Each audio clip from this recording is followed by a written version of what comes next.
माधव दास जी जब जगन्नाथपुरी गए तो 3 दिन तक महाप्रभु जगन्नाथ जी को उन्होंने दर्शन नहीं किया। जगन्नाथपुरी पहुंचे, पहुंचते ही जगन्नाथ जी का श्री मंदिर देख करके रोने लगे और रोते रोते समुद्र के किनारे बैठ गए और जाकर के अपने आप को कोसते हुए रुदन करने लगे। किसी ने पूछा माधव दास जी ने दर्शन क्यों नहीं किया? बोले माधव दास जी अपने मन में विचार करने में 21 वर्ष का हो गया, अपने 21 वर्ष मैंने विषय भोग में व्यतीत कर दिए, जगन्नाथ जी की शरण में पहले क्यों नहीं आया? इस उदासी से बैठे जगन्नाथ वहां समुद्र के तट पर जाके और अपने आप को दंड दे रहे हैं। ना कुछ पा रहे हैं, ना कुछ पी रहे हैं, ना कुछ पा रहे हैं, बस एक निष्ठ होकर रुदन करते जा रहे हैं और बार बार स्वयं को कोस रहे हैं, मैंने 21 वर्ष निकाल दिए। अरे तो भाई किसी ने कहा माधव दास जी को प्रसन्न हो जाना चाहिए, अब तो आ गए शरण में। बोले अब जीवन का कोई पता है क्या? मेरे जीवन के केवल इतने ही दिन हो, 21 वर्ष 6 दिन की मेरी आयु हो, तो इसका मतलब अब शेष 3 ही दिन रह पाऊंगा मैं ठाकुर जी की शरण में। 21 वर्ष तो मैंने विषय भोग में निकाल दिए। इस बात से परेशान होकर रोने लगे। अच्छा, माधव दास जी ने कोई 3 दिन का नियम नहीं लिया था। माधव दास जी तो मृत्यु पर्यंत अनशन पर बैठ गए समुद्र के तट पर जाके कि मैंने अपना जीवन व्यर्थ कर दिया, ठाकुर जी की शरण में पहले नहीं आया। 3 दिन बाद महाप्रभु जगन्नाथ जी ब्रह्मवेदी पर बैठे हैं, महाप्रसाद सामने रखा है, लक्ष्मी मैया हाथ जोड़ करके खड़ी हैं, ठाकुर जी से कह रही हैं नाथ भोग आरोग। जगन्नाथ प्रभु कह रहे हैं देवी इच्छा नहीं हो रही। क्यों?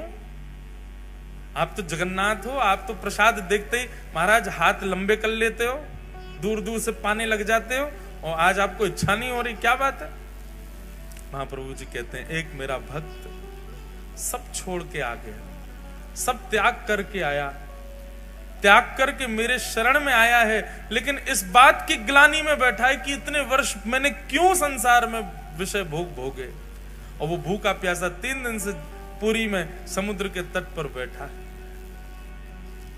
मुझे उसकी याद आ रही है, मुझे भूख नहीं लग रही है, तुम कुछ करो, उसके पास प्रसाद भिजवाओ, वो पाएगा तब मैं प्रसन्न होऊंगा। लक्ष्मी जी ने स्वर्ण के थाल में महाप्रसाद को सन्मुख का थाल जिसमें महाप्रभु जगन्नाथ भोग लगाते हैं, वही थाल जगन्नाथ जी के अधुरामृत से युक्त थाल एक बालक का रूप धारण करके माधव दास जी के पास ले जाया गया और माधव दास जी के पास रख करके कहा, बोले कि आप ही माधव दास हैं? स्वर सुनकर के बोले हाँ जी मैं ही हूं। बोले श्री ठाकुर जी ने आपके लिए प्रसाद भेजा है मंदिर से, पा लीजिए। माधव दास जी तो महाराज प्रसाद देखने में व्यस्त हो गए, बालक अंतर ध्यान हो गया, प्रसाद देख करके इतने प्रसन्न हो गए, बोले ठाकुर जी ने प्रसाद भेजा, तुरंत प्रसाद पा लिया। प्रातः काल होते ही मंदिर में थाल नहीं मिला, सब जगह हाहाकार मच गई, पुजारियों पर प्रश्न चिन्ह उठाने लगे। गजपति महाराज ने पुजारियों को खड़ा किया, थाल कहां गया ठाकुर जी का? सब बोले हमने तो भीतर ही पधराया, पता नहीं कहां गया। ठाकुर जी ने गजपति राजा को स्वप्न आदेश दिया, बोले चिंता नहीं करो, समुद्र के तट पर माधव दास नाम के भक्त हैं, उनके पास ही वो थाल मैंने ही भिजवाया था, क्योंकि वो 3 दिन से अनशन पर बैठे थे। ये खबर सुनते ही सब पुजारियों सहित गजपति राजा गए और समुद्र तट पर देखा माधव दास जी बैठे प्रसन्न मुद्रा में, स्वर्ण का थाल रखा है, प्रसाद पा चुके। सब ने जाके दंडवत किया और कहा महाराज आप दर्शन के लिए चलो। समस्त पुजारी और गजपति राजा माधव दास जी को लेकर के मंदिर में जैसे ही गए, मंदिर में माधव दास जी के प्रवेश करते ही ब्रह्मवेदी पर बैठे श्री जगन्नाथ झूमने लगे, ऐसे आनंदित होने लगे माधव दास को देख के। ठाकुर जी झूमने लगे माधव दास को, और जैसे ही झूमने लगे सब पंडा पुजारी जय जयकार करने लगे, हरि हरि बोलो, हरि हरि बोलो। महाप्रभु प्रसन्न हो गए माधव दास को देख करके। माधव दास जी ने प्रथम दर्शन किया श्री जगन्नाथ जी का। काशी के एक विद्वान उस सब जगह लोगों को हराते रहते थे अपनी विद्वत्ता से। उनको किसी ने कहा, बोले कि हम तुमको विद्वान तब मानेंगे कि तुम जगन्नाथपुरी जाकर के माधव दास को हरा के आओ। और उनसे पत्र लिखवा करके उस पर हस्ताक्षर करवा के आओ कि तुम हारे वो या तुम जीते वो हारे, तो हम मानेंगे कि तुम विद्वान हो। माधवदास जी को हराना सामान्य बात नहीं है, बहुत विद्वान है। लेकिन विद्वत्ता के साथ साथ माधवदास जी में ऐसी भक्ति थी कि अपनी विद्वत्ता के गुण को छुपा के रखते थे। उनके रूप, रंग, चाल ढाल, वस्त्रों को देख के कोई कह ही नहीं सकता था कि ये विद्वान है। तो वो काशी के विद्वान आए, पूछते पाछते पहुंच गए माधवदास जी के पास। माधवदास जी ने जैसे ही देखा काशी से ब्राह्मण विद्वान आए, उनका स्वागत किया, सब सुंदर उनका सम्मान किया। माधवदास जी बोले, आपका आगमन कैसे हुआ? बोले, हम तुमसे शास्त्रार्थ करने आए हैं, और शास्त्रार्थ में तुम जब हमसे हार जाओगे, पहले ही मान चुके हैं कि माधवदास हारेगा। बोले, शास्त्रार्थ में तुम जब हमसे हार जाओगे तो तुम एक पत्र पर यह लिखोगे कि हम तुम्हारे पास आए, तुम हमसे हार गए, और आज के बाद हम जब भी जगन्नाथपुरी आएंगे तुम हमारे शिष्य बनकर के हमारी सेवा करोगे, भोजन कराओगे, हमें सोने की व्यवस्था करोगे, और नीचे अपना हस्ताक्षर कर देना। और अगर मैं हार गया, वैसे मैं हारूंगा नहीं, लेकिन मैं हार गया तो मैं भी तुम्हें लिख के दे दूंगा, जब भी तुम काशी आओगे तुम्हारी सब सेवा मैं करूंगा। माधवदास जी बोले, शास्त्रार्थ करने की आवश्यकता क्यों है? मुझे सेवा प्राप्त होगी, आप बार बार जगन्नाथपुरी आकर के मेरे घर की प्रसादी पाएंगे, मुझे सेवा का अवसर देंगे, इसके लिए शास्त्रार्थ की आवश्यकता क्या है? लाइए पत्र दीजिए, मैं लिख देता हूं कि मैं हार गया, आप जीत गए, और हस्ताक्षर कर देता हूं। तो माधवदास जी बोले, आप सुनो, पत्र पर मैं लिख देता हूं कि आप जीते, मैं हारा, आज के बाद आपका मैं चेला हूं, आपकी भोजन की व्यवस्था, रहने सहने खाने की सब व्यवस्था मैं करूंगा, नीचे हस्ताक्षर कर देता हूं। ओ नहीं नहीं नहीं नहीं, शास्त्रार्थ करना पड़ेगा। माधवदास जी बोले, शास्त्रार्थ नहीं, आप ले जाओ, आप जीते मैं हारा। क्योंकि माधवदास जानते थे कि ये मुझसे जीत नहीं पाएंगे, लेकिन इनको निराश करके थोड़ी भेजना मुझे। लिख दिया कि आप जीते मैं हारा, और नीचे हस्ताक्षर कर दिए, माधव दास आपका दास। ब्राह्मण देवता रात में सोए, प्रसाद पाया, निकल गए काशी के लिए।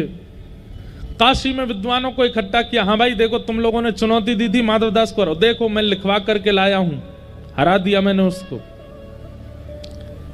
एक उनमें से श्रेष्ठ था, बोले दिखाओ पत्र दिखाओ। माधवदास को हराना सामान्य बात नहीं, बहुत विद्वान है वो बात अलग है, उसकी चाल ढाल रूप रहनी से पता नहीं चलता कि वो विद्वान है, क्योंकि उसके अंदर भक्ति का स्वरूप ज्यादा है।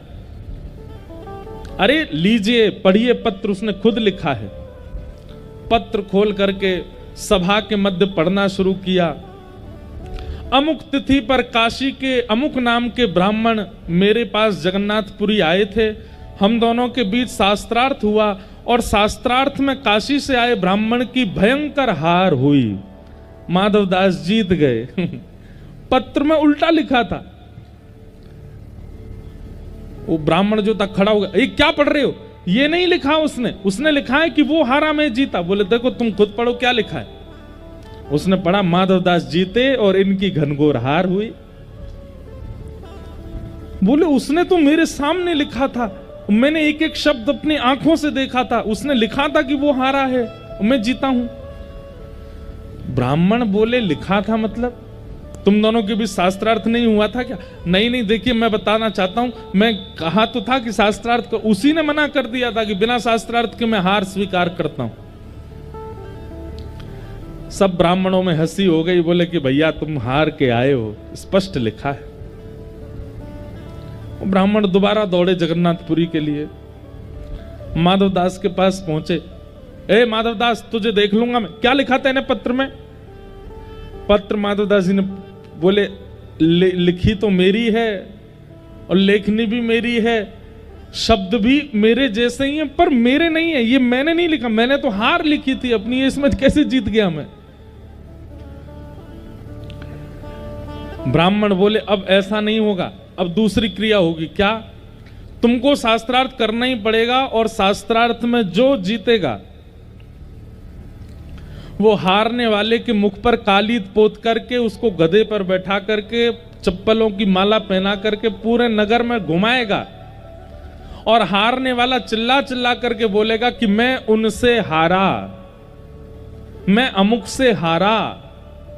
सबको पता चलना चाहिए कि तुम हारे, मैं जीता।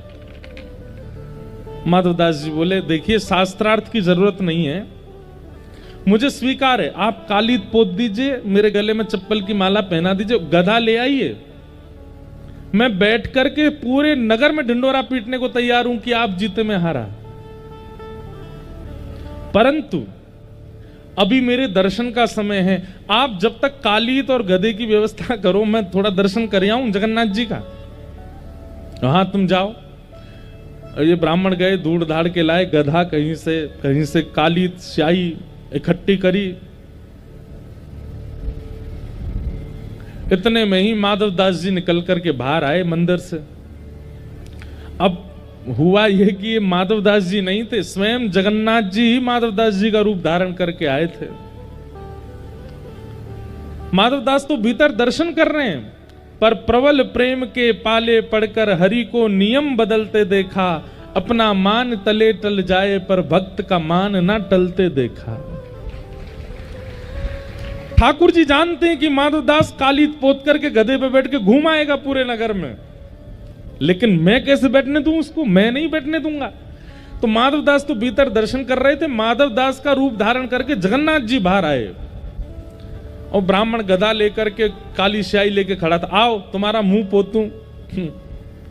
ठाकुर जी बोले स्याही नीचे धर दो, पहले शास्त्रार्थ करो।